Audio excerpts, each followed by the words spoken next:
성령은 성도가 예수를 믿을 때 성도의 마음 안에 오십니다.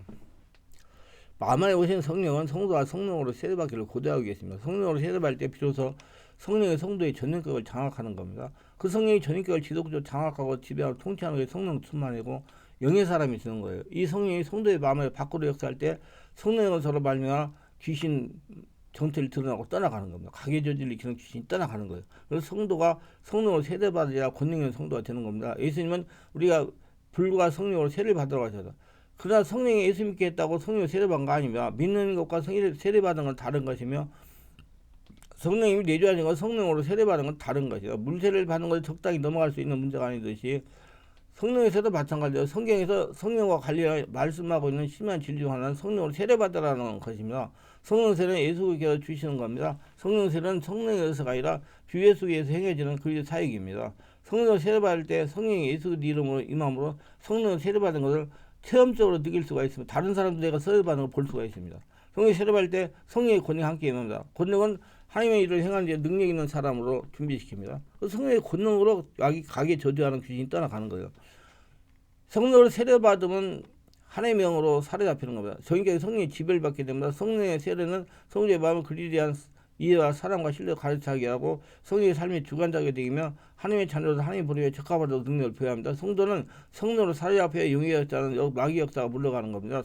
여러분 성령 세례를 처음 하시기 바랍니다. 성령의 세례 받아요. 체험이라는 것은 내가 하나님의 역사를 인격적으로 몸으로 나타나게 되고 느낀다는 뜻입니다. 성령 역사에 의해서 신자의 이 영의 역사가 일어나므로 자신이 느끼고 보이는 가시적 현상이 일어나는 겁니다. 성령 역사는 초자연적으로 살아 역사는 실체면 그 역사가 일어날 때 가게 저주하는 귀신이 물러가고 할례가 되는 거예요. 그럼 성령 역사를 안 받으면 가게 저주 안 끊어집니다. 그래서 성도에게 성령이 임재하시면 본인이 성령 임재를 체험적으로 느끼게 됩니다. 성령 임재하시면 보편적으로 다음 같은 현상이 본인이 느끼게 됩니다. 잔리하고 거부나 두려워하지 않도록 하시기 바랍니다. 호흡이 깊어지거나 빨라지고 손이 찌릿찌릿하기도 합니다. 이는 귀신과 성령이 대립현상이 상태를 표르는 현상이다. 조금만 지나면 다 정상 평안해져요.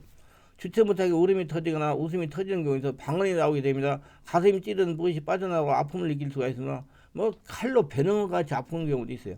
위장이나 아랫배 부분에서 어떤 뭉치 같은 거 움직이는 느낌도 들 수 있으나 큰 소리가 속에서 막 터져 나오기도 하고 온몸에 불이 붙거나 뜨겁기도 합니다. 가슴이 답답하고 기침이 나고 손과 입에서 불이 나오는 걸 느끼기도 합니다. 기침 하품 트림이 나고 소화기도 하고 맥섬을 느끼기도 합니다. 멀미하는 것처럼 속이 울렁거리고 아랫배가 심히 아프기도 합니다. 머리가 아프고 어지럽고 몸이 감당하면서 흔들리기도 합니다. 때로는 얼굴이나 몸 전체가 뒤틀리다가 풀어져 평안하기도 합니다. 때로는 상당한 시간 동안 심신이 괴로운 머리가 어지럽고 몸이 떨리고 몸이 열해나는 등 현상이 일어날 수가 있습니다. 이건 일종의 성령의 지배와 치유 현상이 둘이 말고 조금만 있으면 다 없어집니다. 할례가 되는 현상이에요. 그러면 그 현상이 없어지면서 참평을 느끼고요. 이제 가게 조절하는 귀신이 서서히 없어지는 거예요. 순식간에 체험이 아니라 성령의 지배를 받아야 됩니다. 순간적인 것이 아니라 계속 성령의 지배를 받아야죠. 더 자세한 것은 성령의 불로 불세례 받는 것과 성령의 불 충만 받는 것, 성령의 불가선 성령의 기름 부으심을 읽어보세요. 성령의 불가선 성령의 기름 부으심, 성령의 불 받는 그 책을 읽어보세요. 인간이 세상을 살고 끊임없이 시달리는 문제는 병의 문제입니다. 잘 사는 나라에서도 가도 수많은 병이 있고 못 사는 나라에 가도 병이 있습니다. 마음의 병이 있는가 하면 육신의 생활의 병이 있으며 가게에 제대로 흘러는 대물리는 병도 있습니다. 혈통에 대물리는 병의 문제는 어떻게 해결할까요? 병의 중요한 문제가 아니라면 예수께서 이 땅에 보내신 귀중한 사역 3분의 1을 치유 사역에 쓰지 않으셨을 겁니다. 주님은 회개하라 천국이 가까웠다 하시고 곧장 병 고치는 일을 하셨습니다. 귀신 쫓아내시고 병들을 고치셨으며 시침이 제대로 출석 보내고 천국복음을 전파할 때 병을 고치라고 했으며, 왜냐하면 인생이 죄값스러운 이 병을 주님께서 죄를 사하신과 동시에 고치기를 원하셨기 때문입니다. 병은 하나님의 선물이요 하나님께 기뻐하시는 것이 아닙니다. 병은 저주 심판이요 저리가 죽이고 멸망시키는 마귀의 두개에 불과한 겁니다. 그러므로 우리가 병 고침을 받는 것이 하나님의 뜻입니다. 우리 이름 중에 여호와 라파가 있습니다. 여호와는 나의 병을 치료하시는 하나님입니다. 하나님의 성함을 병을 치료한 의사라고 말씀하시니, 의사인 우리 하나님께서 우리가 찾아간다면 병은 당연히 낫게 되는 것입니다. 건강한 자는 의원이 쓸데가 없고 병든 자에게 쓸모 있다고 예수님이 말씀하셨으며, 시편 103편 1, 3절에 내 영혼아 여호와를 송축하라, 내 속에 있는 것들을 다 그 성을 송축하라, 내 영혼아 여호와를 송축하라, 그 은택을 잊지 말자. 내가 내 모든 죄악을 사시고 내 모든 병을 고치시라고 말씀하고 있어요. 하나님은 은택을 잊고 사는 사람들이 많이 있습니다. 그런 성경은 하나님께서 주신 은택을 잊지 말라, 저가 내 모든 죄를 용서하시고 모든 병을 고치신다 말씀했습니다. 저가 너희 물과 양식에 복을 내리고 너희 가운데 병을 제하리니 너희 중에 낙태하는 자가 잉태하는 자가 잉태도 못하는 자가 없을 것이니라. 그거 나를 날수를 채울 것이라고 해서 장수도 한다는 얘기예요. 그러므로 하나님께서는 우리 병을 미워하셔 예수 그리스도 통해서 우리의 죄를 대속하신 것입니다. 이사야서 50장 4절 그는 실로 우리의 질고를 지고 우리 슬픔을 당하였거늘 우리는 생각하기를 그가 징벌을 받으며 고난당한다 하셨습니다. 예수께서 십자가 못 박기 전에 매를 40회에서 하나 가만 39세를 맞아 그 등이 갈기에 찢어졌는데 성경은 말씀하기를 그는 실로 우리의 질고를 지고 우리의 슬픔을 당하였다고 말씀하셔서 그러므로 예수께서 우리가 병들어 슬퍼하는 걸 대신 짊어졌다는 사실을 깨달아 알고 성경은 바라고 있는 겁니다. 또 이사야 50장 5절은 그가 찔리면 우리 허물 인하며 그가 상하면 우리 죄가 인하며 그가 징계를 받은 우리가 평안을 이루고 그가 채찍으로 우리가 나음을 입었니라고 말씀하고 있는 것입니다. 그래서 2000년 전에 채찍을 맞았으므로 우리는 2000년 전부터 나음을 입은 겁니다. 우리는 나음을 받지 않았다고 생각하지만 병은 이미 2000년 전에 나음을 받았습니다. 이제는 우리가 그걸 깨닫고 믿고 인정하고 기도하고 추정하는 일만 남은 거다. 실상은 병은 거짓되고 헛된 것입니다. 우리는 2000년 전에 벌써 치료함을 받아오고 있는 것입니다. 이사야서 50장 여호와께서 그로 상함을 받게 하시기를 원하사 질고를 당케 하셨다고 말씀합니다. 얼마나 하나님께서 병고치를 원하셨던지 하나님께서 그로 상함 받기를 원하사 질고를 당케 하셨다고 말씀합니다. 그러므로 우리 아버지 하나님을 열려라는 뜻은 우리 영도 마음도 몸에서 병도 다 노예함 받고 건강하게 되는 것입니다. 이게 하나님 뜻이에요. 그러니까 하나님은 저주하는 하나님이 아니고 축복하는 하나님입니다. 저주는 귀신이 하는 겁니다. 지옥이 되기 때문에 육이 되기 때문에 저주를 귀신이 하는 거예요. 그렇기 때문에 예수께서 고통당하시고 죽임당하고 부활을 승천하신 이후에 성령이 강요하여 교회를 세우실 때 예루살렘 총회됐던 야고보는 전 세계에 이렇게 편지했습니다. 야고보서 5장 14, 16절에 너희 중에 병든 자가 있느냐 저는 교회 장로를 청할 것이요 그는 주의 이름으로 기름을 바르며 위하여 기도할지나 믿음의 기도는 병자를 구하니 주께서 저를 일으키시라. 혹시 죄를 범하였더라도 사함을 얻으리라. 이름으로 너희 죄를 서로 구하며 병낫기를 위하여 서로 기도하라. 의인의 강구는 역사임이 맞느라고 하셨습니다. 의인은 예수 믿고 죽고 예수 태어나고 성령의 지배인도 받고 하나님과 통하는 영의 사람을 말하니까 많이 의인이 되는 거예요.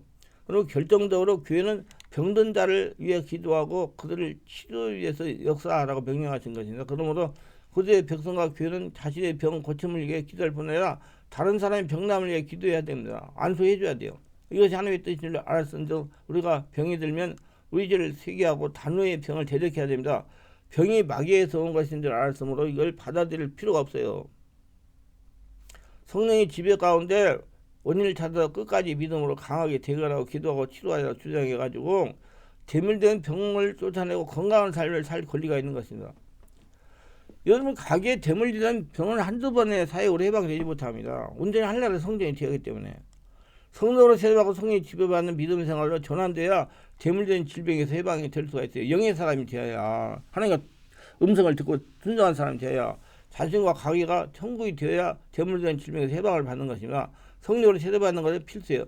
쉬운 사이는 사역을 한두 번 받아서 해결받으라는 생각을 접었고 성령으로 온몸이 하나로 성전돼 가지고 하나님과 통하는 사람이 되겠다 그런 마음을 가져야 질병이 도저히 영원히 해방이 될 수가 있습니다.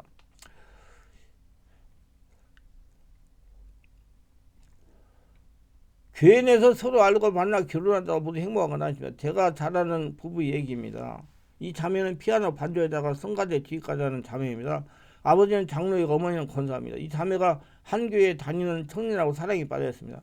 남자 청년의 아버지는 장로로 어머니 역시 권사였습니다. 그런데 한 가지 문제가 있었습니다. 항상 이 남자 청년의 부모가 앞장을 서가지고 교회 목사님을 몰아내는데 일조를 담당하는 분입니다. 청년의 아버지 장로님이 교회 목사님을 몰아내는데 일조를 담당하는 분들이라고 합니다. 그러나 영적인 열리지 않아서 그것이 잘못된 건지 모르고 서로 도와서 결혼을 했습니다.